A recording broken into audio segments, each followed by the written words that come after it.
Thank you for joining us today, no matter when or how you're tuning in. I'm Dr. John Iskander. It's my pleasure to welcome you to CDC Public Health Grand Rounds for December 2016.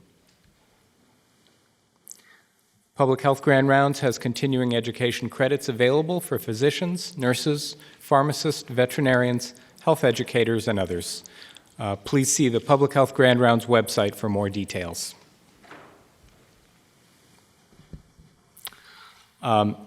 Some of today's presenters are lawyers, but they are not your lawyers, nor are they the agency's lawyers. If you need legal advice or counsel on anything presented today, please seek an advice of an attorney licensed in your jurisdiction, but please watch the session first. Grand Rounds is available on all your favorite web and social media sites. We are also live tweeting today. Use hashtag CDC Grand Rounds. We have a featured video segment on YouTube and our website called Beyond the Data, which is posted shortly after the session. This month's segments feature my interviews with both Dr. Karen DeSalvo and Mr. Matthew Penn. We've also partnered with the CDC Library to feature scientific articles relevant to the session available at the CDC Library website. Here's a preview of upcoming Grand Round sessions. Please join us live or on the web at your convenience. In addition to our outstanding featured speakers today, I'd also like to acknowledge the important contributions of the individuals listed here. Thank you. We'll now hear some taped remarks from the CDC Director, Dr. Thomas Frieden. Law is one of the many important tools we can use to protect the public's health and safety. Law touches every aspect of our day-to-day lives, from the seat belt you used on your way to work, to the clean air you breathe, to the water you use to make your food. Laws are in place to protect your health and safety when suggestions or education aren't enough. In the early 2000s, some of the most effective public health laws related to restricting tobacco use were scaled up in New York City. When the public health community saw how well these laws worked to decrease smoking and improve health, they became templates for public health action around the country and throughout the world. Some of the great public health success stories of history, childhood immunization, safer workplaces, clean water, wouldn't have been possible without changes in laws and policies. In fact, federal, state, tribal, local, and territorial jurisdictions routinely use law to make individuals' default decisions healthier and to protect us from threats that we can't individually control. Examples of laws currently in place or being adopted to create healthier contexts include prohibiting the sale of alcohol to minors, ensuring fluoridated water to protect oral health, increasing prices of unhealthy products such as tobacco, alcohol, and sugar-sweetened beverages, and protecting the health of children by banning the use of lead-based paint. This year, as the Zika epidemic grew, CDC's public health lawyers helped Puerto Rico's legislators create a vector control unit. We advised them on what makes an effective and efficient control unit from a legal standpoint, based on the best practices from around the United States. Law and public health are inextricably linked because law is a key function to leverage better, faster, and longer-lasting public health outcomes. Legal interventions aren't usually our first choice, but they can be very powerful, especially in combination with more traditional public health action. Because of our mission to protect our nation by rapidly and effectively responding to health threats, CDC has a unique perspective on public health law. We use it to research new approaches and inform public health practice around the country and the world. Public health law research must be carried out with the same scientific rigor and precision as other areas of epidemiologic research and evaluation. This is important to understand its impact as a tool and improve public health outcomes. CDC's public health law program, in partnership with other parts of CDC and organizations from many different sectors, studies the relationship between law and health and promotes best practices in the application of law and policies. Today's speakers will describe the role of law in affecting the social determinants of health to protect people and improve health outcomes. Thank you. Our first speaker today is Montrese McNeil Ransom.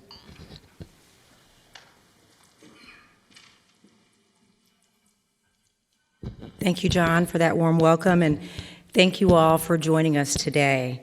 I'm very pleased to be here to talk with you about a topic that's near and dear to my heart, public health law. I'm going to start first by providing a little bit of a historical context and provide a framework for the presentations by Matthew and Dr. DeSalvo that will follow. I'm going to begin by giving you a little bit of an overview of CDC's public health law program. Last year, our program marked 15 years for public health service. PHLP was founded in 2000 by Dr. Jeff Copeland, former CDC director, and Gene Matthews, former CDC general counsel, who saw a need for a program that would help state, tribal, local, and territorial health departments and their partners better understand the role of law in advancing their public health goals. Shortly after our founding, the September 11, 2001 terrorist attacks and the subsequent anthrax attacks took place, and there was a recognition of a broader need for public health emergency preparedness, including the need for a better understanding of public health law. During this time, and for almost a decade to follow, much of our work in the public health law program focused on helping state, tribal, local, and territorial public health practitioners better understand the role of law in preparing for and responding to public health emergencies. We worked with partners to create tools to help states in their planning for public health emergencies, including an initiative called the Community Public Health Legal Preparedness Initiative, which was the first of its kind partnership between CDC and the American Bar Association. We also began convening the first national conferences in public health law in 2002. So why public health law? From my perspective, there is no public health without the law. From the establishment of a health department, which is done by statute, to passing a clean indoor air ordinance, it really is the law that creates the framework for healthy choices to become the norm. And our legal history is rife with examples of government's action to protect the public's health. So our legal history reveals both the power and the limitations of government's authority to protect the public's health, and I'm going to provide you with a few examples. One of the more widely recognized foundational moments in the history of public health comes from the 19th century neighborhood of Soho in London. As you might recognize, this is the Broad Street Pump. After several outbreaks of cholera in London, major outbreaks struck the neighborhood of Soho. John Snow, who many of us recognize as the British physician who eventually linked the outbreak to contaminated water, later called it the most terrible outbreak of cholera which ever occurred in this kingdom. In fact, the outbreak killed 616 people and caused 3/4 of Soho residents to flee. And this is often where the story ends. But it's not where the story ends. John Snow took his findings to a local council, a legal body, who then decided to remove the handle from the Broad Street Pump. This is one of the very first examples we see of a legal intervention that's based on epidemiological findings. Since that time, epi and the law working together have really been the foundations for modern public health practice in this country. So let's look at an example from the United States. If you take a look here, this is Varick Street in New York City prior to New York City's sanitary reforms of the 1890s. Street cleaning and regular trash pickup were only available to those who could pay for it, to the affluent. And as you can see here, garbage and filth were allowed to accumulate on the city streets and in the alleyways, and in the rest of the city's neighborhoods, as shown in this photo. So focus, if you will, on the lamppost in the foreground. I usually have a little light that I can shine there, but focus on that lamppost. This is the same corner of Varick Street, 2 years and a massive cleanup later. It wasn't until the late 19th, early 20th century that public health reformers and public health lawyers began to see a common thread in their work, a shared understanding of the causes of disease and the ambitious sweeping action that would be required in order to protect the public's health. Along with laws and policies, sanitation laws in New York City resulted in not only improved living conditions, but a decreasing burden of infectious diseases for city residents. So I've given you an example of a legal intervention in the name of public health on the neighborhood level. On the city level, let's now turn to what we call the most important case in public health law, certainly a foundational case, and it comes from the early 20th century, Jacobson v. Massachusetts. Jacobson was a landmark Supreme Court case on the constitutionality of mandatory public health control measures. In 1902, there was a smallpox outbreak in Cambridge, Massachusetts.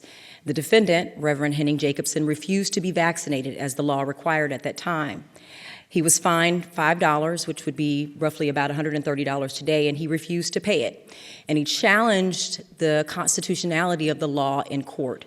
This case made it all the way up to the Supreme Court, where the Supreme Court affirmed the state's use of police powers to require mandatory vaccinations for smallpox. And the judges in that case, or the justices in that case, noted that there are manifold restraints to which every person is necessarily subject for the common good. Now, this case is over 100 years old, but it is still very important to public health practice today. It represented the beginning of an application of modern constitutional analysis to disease control law and to public health actions. And there were at least 4 key holdings that are important today. The first is the use of police power for public health concerns. It affirmed the state's ability to use police powers for public health. It also affirmed the ability for states to delegate certain authorities to health agencies or lower-level government subdivisions. It also provided support for actions that may limit individual liberty for well-established public health interventions. And it also provided constitutional support for a spectrum of contemporary public health laws that both Matthew and Dr. DeSalvo will expand on in just a few moments. So this has held true ever since. This table lists 4 of the 10 great public health achievements of the 20th century, originally described by CDC in the Morbidity and Mortality Weekly Report in 1999. As you can see here, none of these would have been possible without law and legal tools. So what does this mean for you?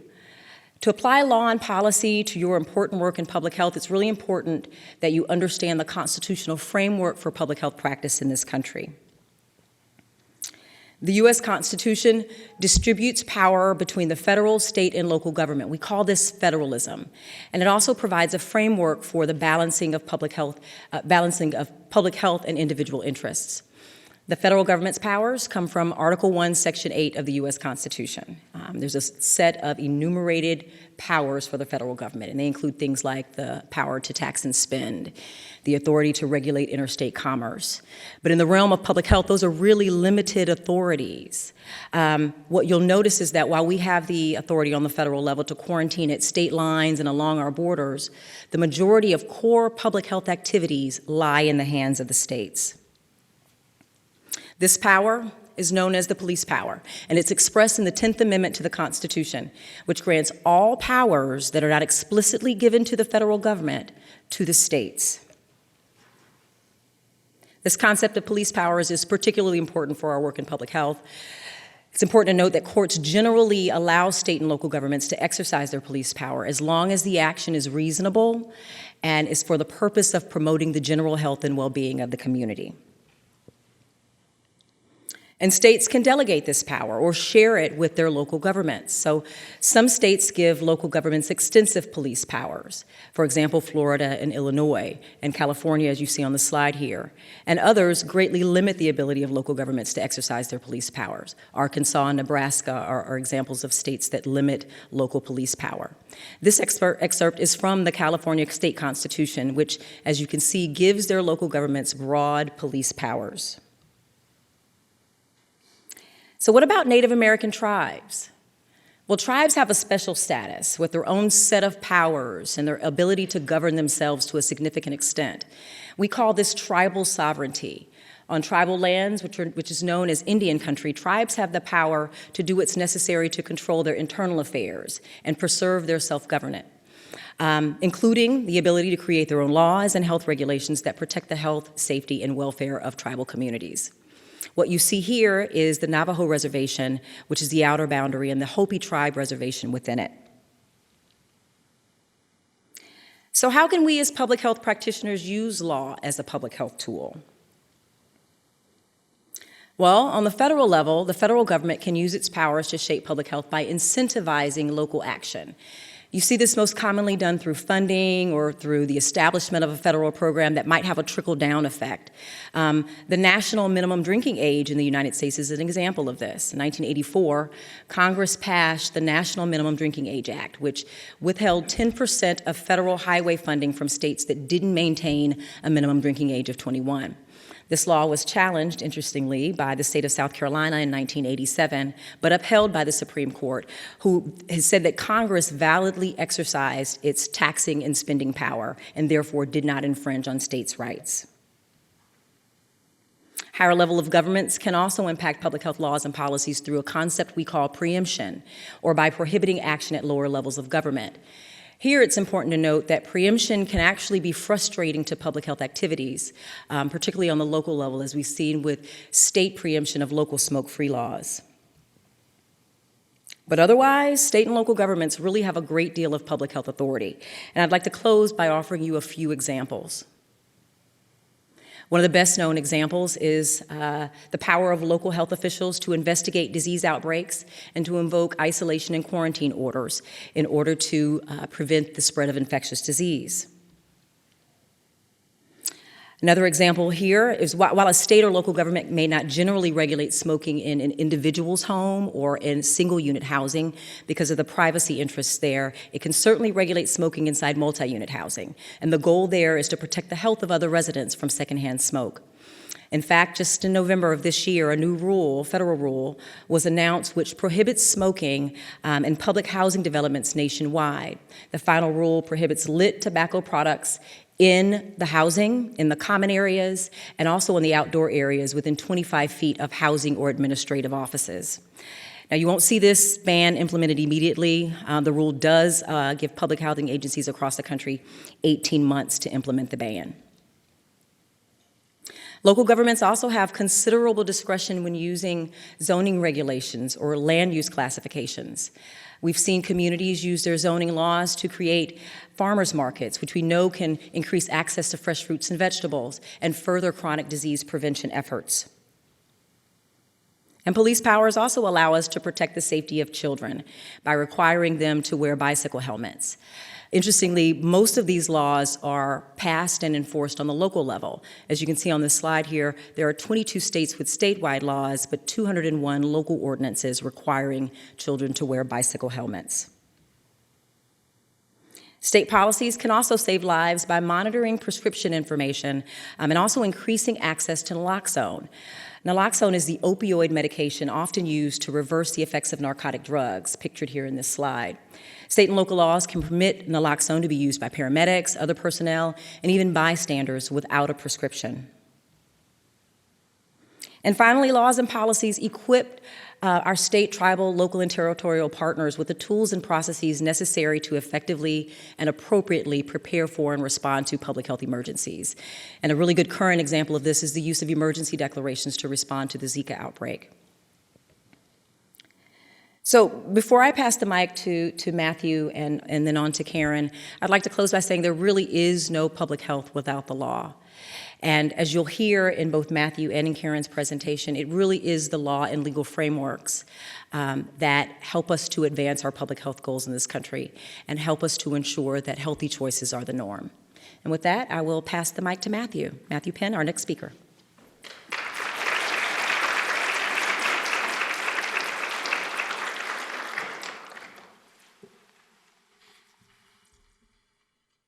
Thank you, Montrese. So the question is, where do we go from here? When you can go 3 miles in a major American city and see a 13-year difference in the average life expectancy, one place that we must go is the social determinants of health. We made incredible advances in public health across the 20th century. And if we expect to make the same advances in the 21st century, we will have to address the social determinants of health. So where does law fit in with this? Laws stand as the foundations of the systems that create social determinants of health, many of them. like healthy housing. Whether it's zoning, housing codes, improving indoor air quality, or reducing exposure to lead, law plays a critical role in maintaining healthy and affordable housing. Laws affect our transportation system with the potential to make our communities more walkable, increasing access to alternative transit like bicycles, reducing air pollution, increasing physical activity, and reducing the burden of chronic diseases generally. And education. Our education system is structured and financed through the use of law. Now, these types of laws are not important simply because they establish the systems of social determinants of health. They are important also because we create them consciously.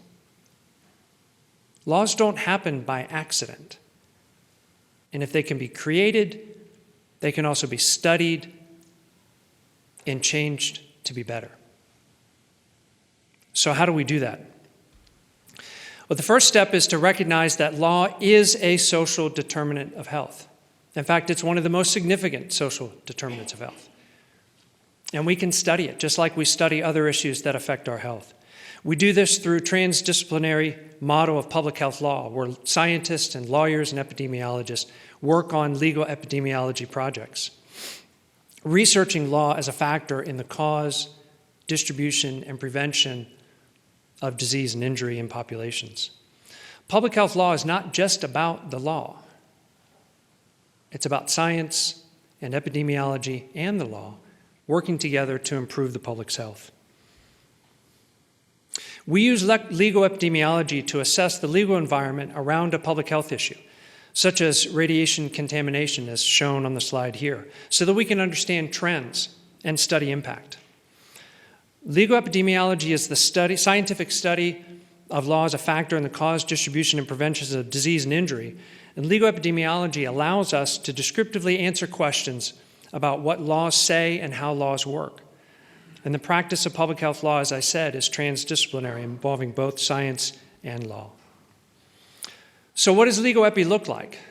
Well, whether it's legal mapping or legal evaluations, the goal is to understand what the law says, how the law changes over time, how the law relates to health data, and what the impact it's having on our health. So let's look at some examples of legal mapping and get a sense of the types of questions it can answer. So here we see an analysis of vaccine exemption laws organized by states and by regions, showing the different attributes of the laws that we assessed. So these results were pretty surprising. I think one of the things that stood out for me when we first started collecting the laws was just the sheer number. This is clearly an area very active for state legislatures. We found over 6,000 laws related to immunization and vaccines in the states. And when we started to drill down into the data, we really found that there's a wide variety in how states address vaccine exemptions, with really centering on how to obtain exemptions and the administrative requirements sort of built around those that people have to follow.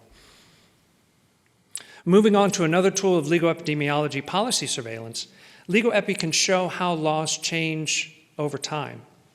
Note the deliberate similarity between the definition of public health surveillance and this description of policy surveillance. Here in this slide, we see an example of health and all policies provisions in state laws targeting those social determinants of health, with, of course, the goal being health equity in the end. We also studied state Ebola movement and monitoring policies and compared them to CDC guidance on the issue during the outbreak. The light blue represents states with policies equivalent to the CDC guidance, and the dark representing policies that were more restrictive. And importantly, we studied how they changed over time. And we noted a shift toward states clarifying their policies to be equivalent to CDC guidance. Legal evaluations are another type of legal epidemiology study. These assessments of health-related laws oftentimes come from real-world, frontline public health responses.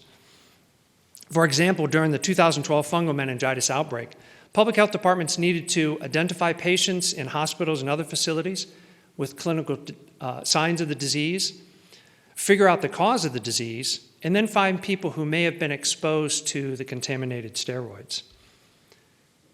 One of the problems during the outbreak was getting timely and useful access to electronic health record systems.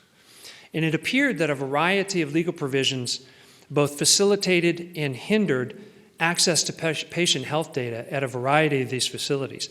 So as a result, CDC and the Association of State and Territorial Health Officials conducted an evaluation of how well state laws, and importantly, implementing those laws, allowed facilities to provide access to patient data in health departments through electronic health records. And what we found was that there were many perceived legal barriers to accessing electronic health records. That what many facilities thought were legal prohibitions to accessing the records were in fact not true barriers. Through interviews with the health departments, we identified solutions that the health departments had developed to get around these perceived barriers.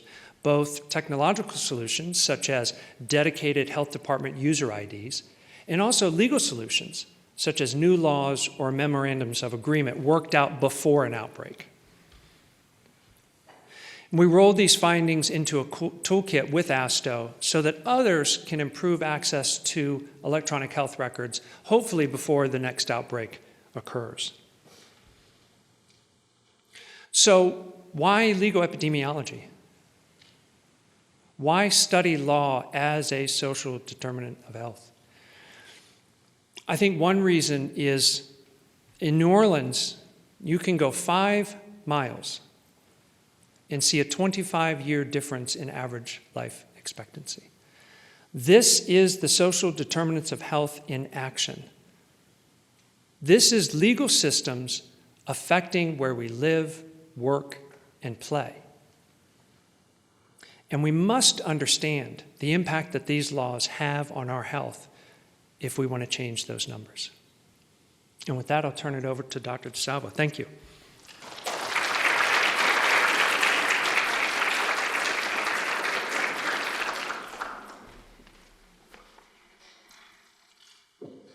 Thank you very much, Matthew, and thank you to the CDC and others for having me join here today. I'm happy to get the chance to share a story about the legal framework in action for public health on the front lines and how we're seeing that expand nationwide in something that we call Public Health 3.0.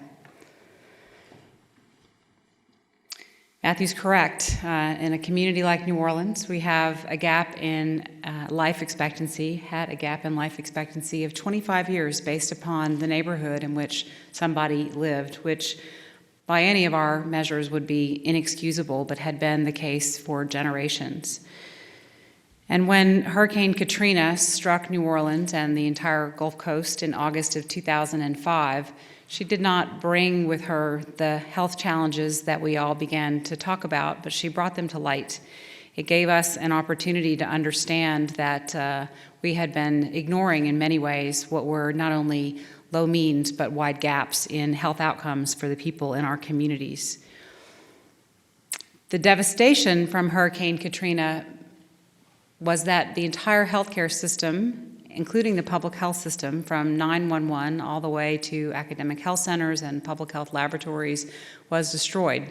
But in that tragedy of buildings and the death of some 1,800 people, we also had an opportunity to rethink our approach to health in our community and to begin to rebuild as we put our system back together. Like many in the U.S., we turned our attention very immediately to health, knowing that the healthcare system itself was the front line, and we had not been sufficiently attending to some of the most important components of primary care and prevention.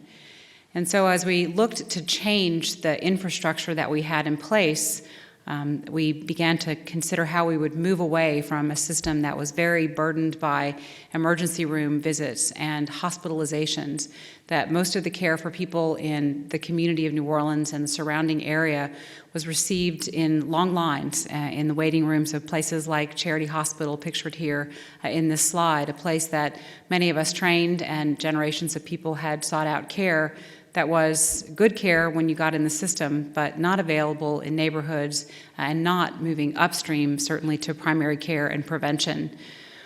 The closure of Charity and many of the healthcare facilities in our community caused us to literally go on the streets and begin to meet people where they were and provide services, some urgent, such as giving IV fluids to first responders, but over time, taking over facilities and buildings in neighborhoods so that we could provide more comprehensive primary care and mental health services to those in our communities as they began to return. Really, our approach was to think about how we could get a delivery system, a healthcare system, reformed so that we could better meet the needs of the health of our population to raise the mean and eliminate the gap. We built a system that was grounded in a community health infrastructure, great primary care, mental health services, offered in these dots all in the map all across the community, serving some 20% of the population. We built up a system that was focused on improving the quality of care, the experience of care. We worked to digitize that system so that we would have individual care, not only that was better, but also be able to use that data to advance population health. And we focused on paying for value and on really expanding coverage to include everybody in the healthcare system.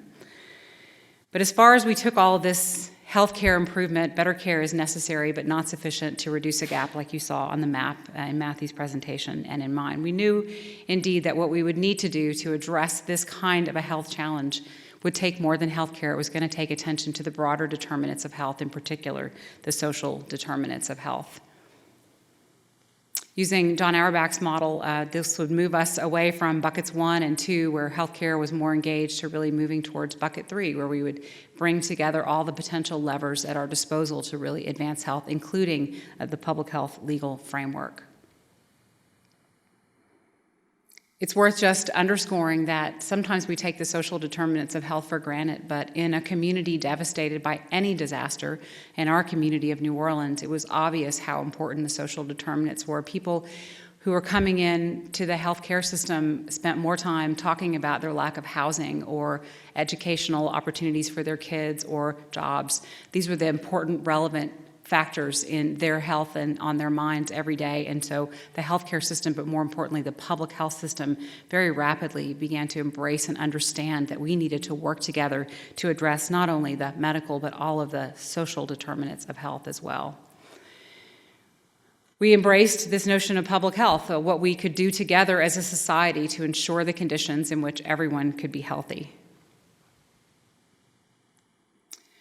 That caused many of us, me included, to begin to look for partners in our society, our local community. And at the center of much of this was our local public health agency, buffeted intensely by Hurricane Katrina, as well as years of underfunding, but really at the cornerstone of what would be necessary to bring everyone together to improve all of the determinants of health. And I took the opportunity when asked to become the health commissioner in the city of New Orleans some 6 years after Hurricane Katrina had struck, and when we had a new mayor who was interested in rebuilding health in our community using the broad determinants.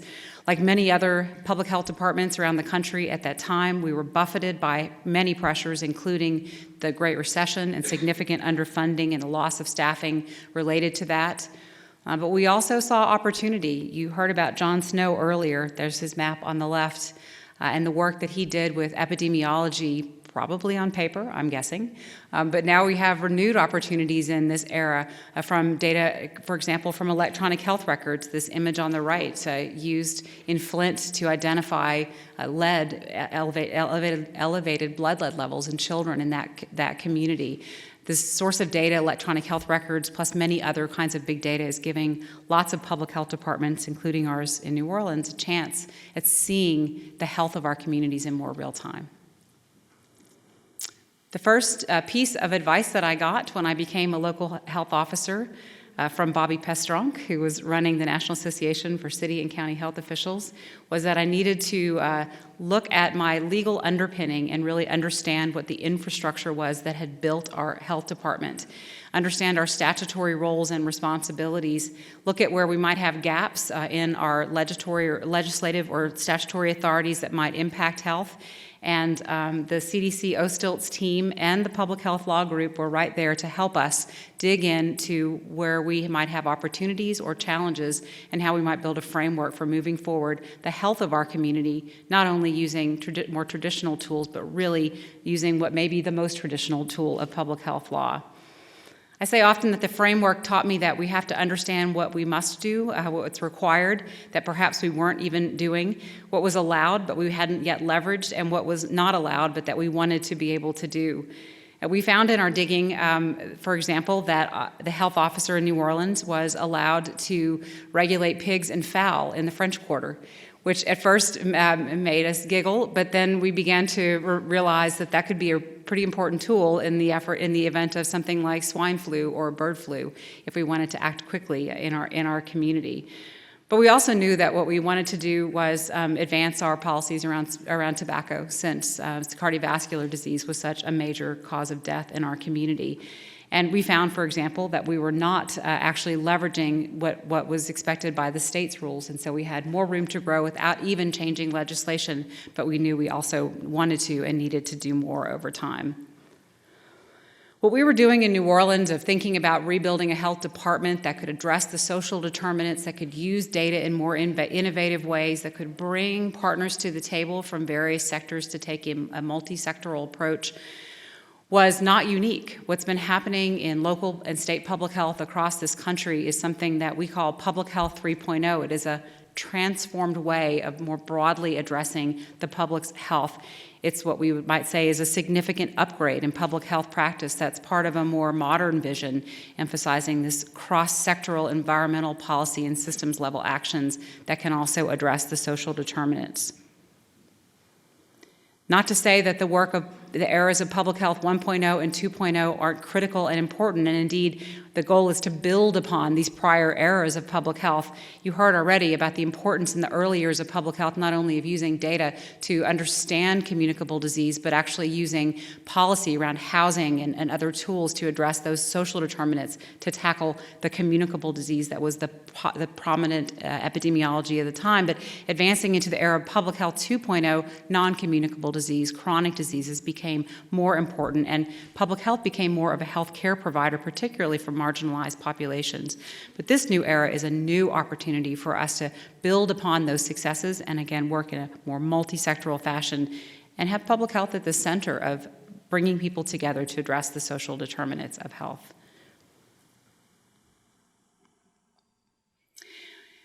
When I came to Washington, I took the opportunity of being there to learn from other communities, to see if what we had been doing in New Orleans and what I knew of happening in other communities was a movement across the country. I wanted to understand if Public Health 3.0 could be defined and have a framework and what we could learn from successful models around the country. We laid out a framework with key components that include leadership and workforce development, secondly, essential infrastructure, particularly accreditation and accountability. Third, strategic partnerships, particularly those that may be not considered so mainstream or normal, relationships with the business community as an example. Fourth, seemed that data, analytics, and metrics were a really critical part of this new transformed public health infrastructure. And finally, flexible and sustainable funding that wasn't so categorical but allowed for blending and braiding and really more broad approaches to health. We visited 5 communities, not because they're the only ones, but because they met a set of criteria that we felt would be exemplary to help us understand whether this framework made sense and what we could do to help them stay successful and let more communities become successful. What we learned, we produced in a report this past October, which is available online at healthypeople2020.gov. We have 5 high-level recommendations that I'll walk through very quickly that relate back to that five-area framework about what we saw as successful in these communities to help them be able to transform and address the social determinants of health so that they had a broader impact. We found that they were working as chief health strategists in their communities. And this wasn't always necessarily only the public health officer, but sometimes a local business leader who was stepping up to the forefront to make sure that all the right players were at the table. Secondly, we saw recurrently that there were very structured cross-sector partnerships that allowed them to do collective action on the front lines.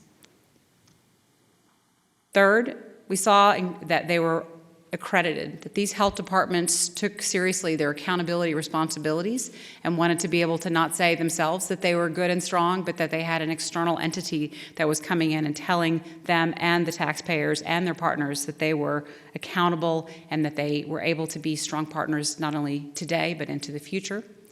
Fourth, they were using data and are using data in really interesting ways. It's very actionable information that tends to be more timely and granular. They're using tools like mapping, but they're also thinking about community-level indicators beyond individual-level health indicators, such that they really are measuring and monitoring the social determinants of health. And finally, they're finding ways to expand the pie, so their funding is enhanced by creating umbrella organizations that can share funds, and that allows them to be more flexible and, frankly, to begin to work in spaces like public health law, and where they haven't traditionally had a set of categorical funding, but they understand the power and importance of broadening their reach. In fact, I'm going to show you just one statistic from New Orleans in a minute, but I will tell you that none of what we got to do, not only as an intellectual exercise as a public health commissioner, but certainly the actions that we were able to take to advance the health of our community would have been possible without public health law. It is such a critical non-medical determinant of health, but also can affect the health care system. Certainly, nationally, the Affordable Care Act has had a major impact in seeing that people have access not only to care, but to primary care and prevention. The High-Tech Act, which was part of the Stimulus Act, gave all communities in this country, not just the healthcare system, but has touched public health as well, a chance to have availability of more real-time, granular data to understand not only the care that people are receiving, but the population and the public's health. And we took that even further in our community in New Orleans, looking at how we could tackle the leading causes of morbidity and mortality, particularly cardiovascular disease in our community. And through our umbrella efforts of our social determinants of health and public health 3.0 work called FitNOLA, we advanced policies through our city council like Complete Streets to increase the opportunities for physical activity. And eventually, the community of New Orleans went beyond what was on the books as a smoking policy and went for a citywide smoking ban. And what you're saying is the same thing that U.S. News and World Report said. Really? New Orleans? We, as the communications people will tell you, get the headline and the picture, and we did. We were so proud as a community to be recognized for our culture of health and our roadmap that we had laid out forward. It's a community that historically may not have been known for health, but we understood very quickly that only by working together and including the broadest tools and levers at our disposal would we be able to advance the health of our community. And though we don't have gap data quite yet, this information from county health rankings is but one of many indicators that you are welcome to look at about how we have been progressing in health in the community of New Orleans. And certainly premature death is down, as are many healthcare indicators and increasingly some broader public health indicators like physical activity. New Orleans is an example of one community that has learned to build upon the strong foundations of public health in the eras of 1.0 and 2.0 and begin to address broader social determinants. The work that we have done to advance in that community, just as we have seen in communities all across the country that are public health 3.0 style communities, is grounded in the importance of public health law, not only how they're statutorily created, but how they use that as a tool to advance the public's health. Thank you all very much.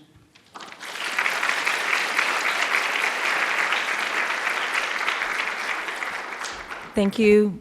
Thank you, Matthew and Dr. DeSalvo. It's now time for Q&A. A couple of quick notes. You'll need to ask your questions via the microphones that are in the middle of the room back there. And also, it's very important that we keep the questions brief. We want to try to fit in as many as we can in the remaining time that we have. I think I should start first with Susan. Do we have any questions from our online participants? We do, thank you. Can the power to regulate interstate commerce be used to regulate food industries for maximum health outcomes, for example, sugar tax? So I will turn that one to Matthew. The question, for those who weren't able to hear that, was can the federal government regulate food products like sugar-sweetened beverages using the interstate commerce? Federal law is currently used to regulate food products, so I think the answer to that would be yes. Remains to be seen whether or not anyone at the federal level would move to regulate sugar-sweetened beverages, but clearly the authorities there to regulate food as it crosses state lines and is a national industry. Thank you, Matthew.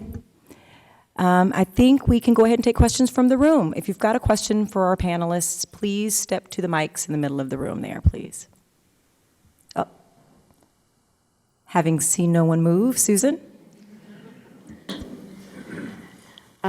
Would you ask the presenters in today's grand rounds to address how public health is affected by housing laws?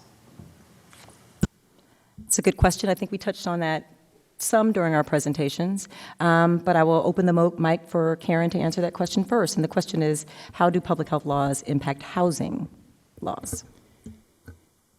It's a great and important question because it's worth noting something that Montrese spoke about in her presentation, which is the foundations of public health actually really date back to a time when the public health infrastructure leveraged the built environment, including housing policy, to tackle a whole host of scourges, including infectious diseases like tuberculosis. And some of the most effective tools that we have had that have reduced the transmission of tuberculosis, as an example, have been housing spacing and housing policy up through today, when we are increasingly understanding that secondhand smoke has a significant negative impact on the health of children and others. And so in this space, the Housing and Urban Development made a movement to prohibit exposure to secondhand smoke in housing. And there's a really one other component that's worth saying, which is we often think about sort of health as the outcome, and it is, but if you just think about the most important overall determinants of health and well-being, housing is the most important. So quality housing in and of itself has a dramatic impact on people's health, much less the policy that we apply in the housing setting. Matthew, would you like to add to that? Yeah, I think a good context to put this answer in is sort of listening back to something that Dr. Frieden said, and law really affects everything that surrounds us, including the houses that we live in and the apartments that we live in and the places we rent and even the commercial buildings that we go into. So it really has to do with where your house is located in relationship to other things that may be detrimental to your health. When you walk into a house, that house was built with a permit, and that permit was approved under building codes. And the purpose of those building codes is to keep people safe and to protect the public's health. Even the things in your home that surround you, your appliances, your fixtures, all of those things are regulated with an eye towards keeping people safe. The paint that we use, the products that come into our homes, all of these are regulated with safety in mind. And the idea is to reduce morbidity and mortality in the places that we live, in the places that we go and shop, if you talk about commercial buildings as well. Just a follow-on to that, which is one of the differences in more recent years is that the notion of the impact of say, housing on health is a bit of an afterthought at the table, and isn't always present in the conceptualization phase. So we might call this health in all policies approach, where in a community it would be expected that public health leadership would be at the table to help think about the intended or unintended consequences, whether that's in housing policy or transportation policy. And these Public Health 3.0 communities, one of the movements we're seeing is that public health is at the table and sometimes leading at the table, such that they're more involved earlier and not trying to then subsequently change policy after it's happened. And again, mirroring some of the earlier years of public health, when public health was such a strong leader in communities and was at the table helping to shape policy like transportation, housing. I think it's increasingly important that we do this so that we're weaving it into the fabric of all the policy decisions we're making at the local and the state and federal level. Thank you both. Do we have additional questions from online participants, Susan? We do, and I would encourage our online audiences to pose their questions at Twitter, Facebook, or to grandrounds@cdc.gov. This next question has some multiple parts. How can CDC do the greatest amount of good for our nation's health with regards to chronic disease? And I'll kind of break it into parts. So the question is, how can CDC have the greatest impact in the area of chronic disease? And I'm assuming, and the law.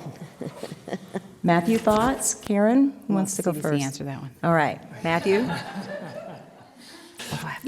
Is there another part of CDC that wants to answer that?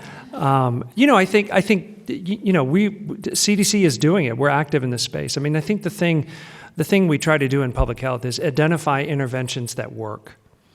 And I think public health law and policy come in where we want to have those where interventions are proven to be effective, and there's a desire both socially and politically to have those interventions apply to broader populations. And I think CDC is active in this space. If you look at something like the Winnable Battles Initiative started under Dr. Frieden, clearly there's an emphasis on chronic disease. Non-communicable diseases are the biggest killer in the United States, and CDC has been very active in addressing those over this past administration. But I'll answer for HHS, which is Health and Human Services, and which is simply to remind people that there is a pretty broad umbrella of opportunity, not only at HHS, but federally, to address the public's health. And we're, again, remembering these things increasingly. So whether that's in housing or transportation as examples, but even closer to home, the Food and Drug Administration, which in recent years has banned trans fats. And if you think about cardiovascular disease as a leading cause of death, the impact that has not only on an individual, but at a population level, we're certainly trying to use every tool in our toolbox to advance the health of the public. Thank you. It looks like we have a question from someone in the audience. We'll start over here. Judy? Hi, I'm Judy Lipschutz from Ostels. Thanks for a really great presentation. I think it's really important and great to hear this presented at CDC from all of you. I wonder if you could speak to some terminology issues, because a lot of the social determinants of health work is also talking about structural determinants of health, and things like civil rights issues, civil rights laws, discrimination laws, anti-discrimination laws. How would you see those as interplaying in this world that you're talking about, social determinants of health? Would you call them structural? Are there these kinds of issues being discussed in the Public Health 3.0 communities? Karen, do you want to take that on? Well, I love this question. Do we have about 4 hours that we could dig into it?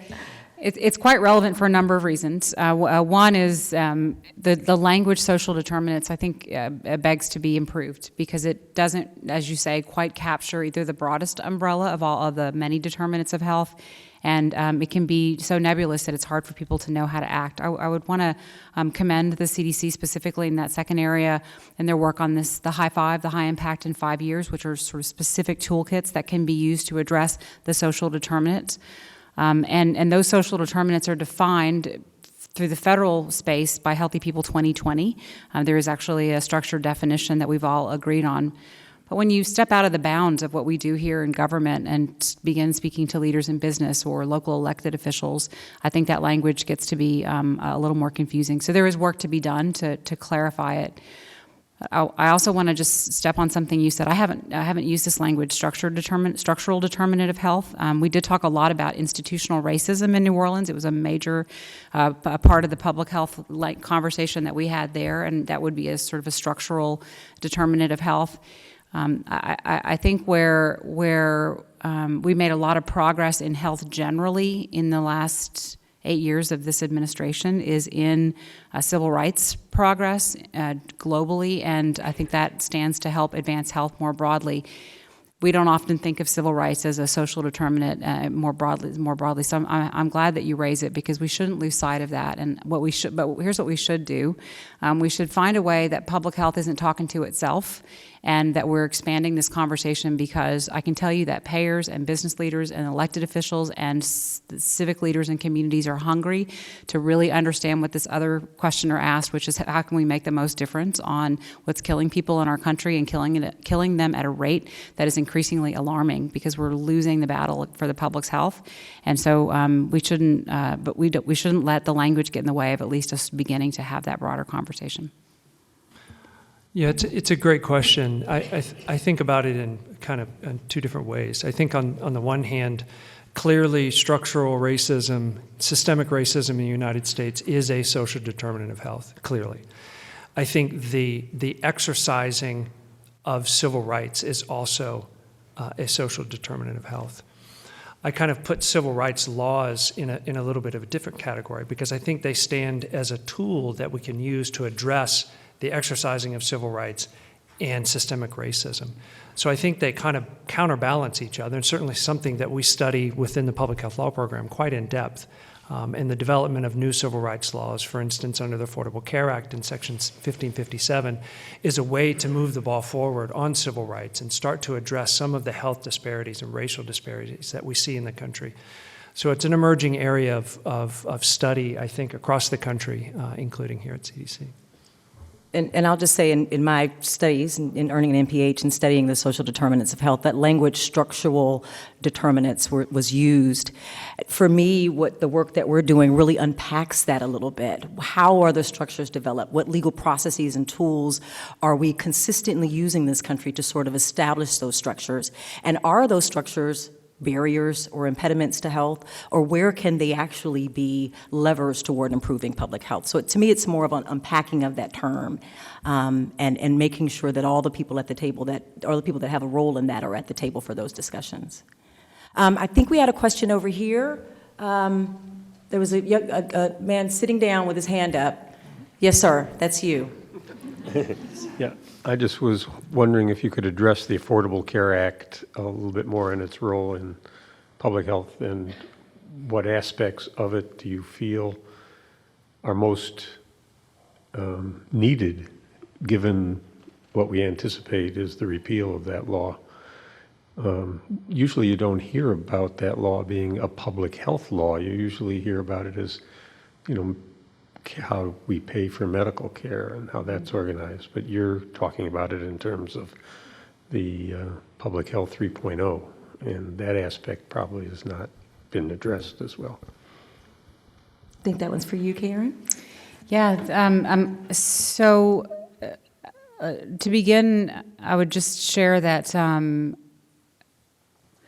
the Affordable Care Act was a law that had broad reach beyond just paying for care, and as some people may know, it touched on civil rights issues. It created a prevention fund. It created some infrastructures that are directly public health related to support better thinking and better advancement of public health goals. It helps to advance the availability of data and information, not as directly as high tech, but has some touches on it. I think where it had more impact on the public health infrastructure was in reducing the number of uninsured. I must say, by 20 million more people being insured and having the lowest rate of uninsurance in this country ever since we've been measuring it, below 9% now. And what that felt like for public health departments was that people who had been receiving care in public health clinics who were uninsured, I was one of them as a child, have now a way to pay for their care and can go anywhere. And that has meant that for public health, they've been able in some cases to get out of the business of delivering direct services. And anyone who's run direct service delivery knows it can be very time consuming. You're really focused on an individual rather than on a population. So it's created some bandwidth for policy thinking that has brought public health forward, but also I think to some roots. And that movement has not been without tension and without struggle, but many public health departments have embraced it. We certainly did in New Orleans, and others have, and it's given them the opportunity to be a neutral convener, so they're not a healthcare provider in the community, and they can bring others to the table. It's meant a loss of revenue, so there's been some downside. I don't want to minimize it. whether the Affordable Care Act, then if there's going to be a change, we haven't seen legislation, but if, let's say, coverage were to go away for those 20 million people, then that would probably change the role of public health in communities again. And I amongst the many reasons that I wouldn't want to see people lose access to quality care is that I think public health is accountable to everyone who lives, learns, works, and plays in your community every day. Like there's nobody else like that. You don't have anybody else who's making sure that you're alive today, because that's what's required in law. And having them focus on other books of business, because there's no one to backfill that, the safe water, all the things that we all know and believe and talk about, I believe is going to step us back as a country in our health. So good specific things, but I think more broadly it's been to help them move back in the stronger space of broad public health. Okay, we are coming up on time. Susan?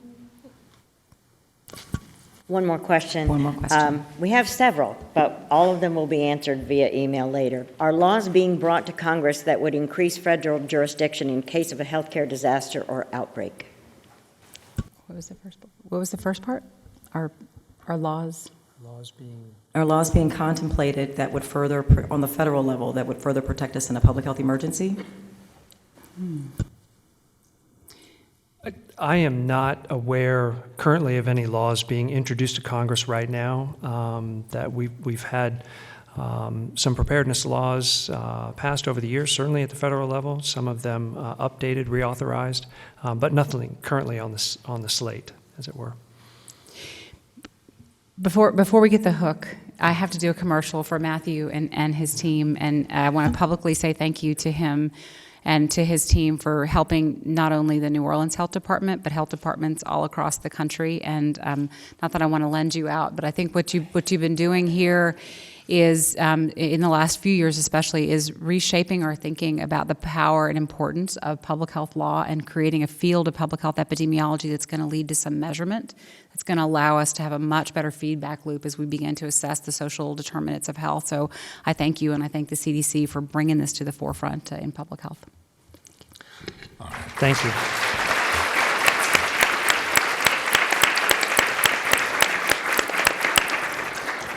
Well, I'd like to again thank all of our presenters. Again, there will be additional content, videos posted online so that we can all continue the conversation and continue our learning. Please join us next month for CDC Public Health Grand Rounds. Thank you.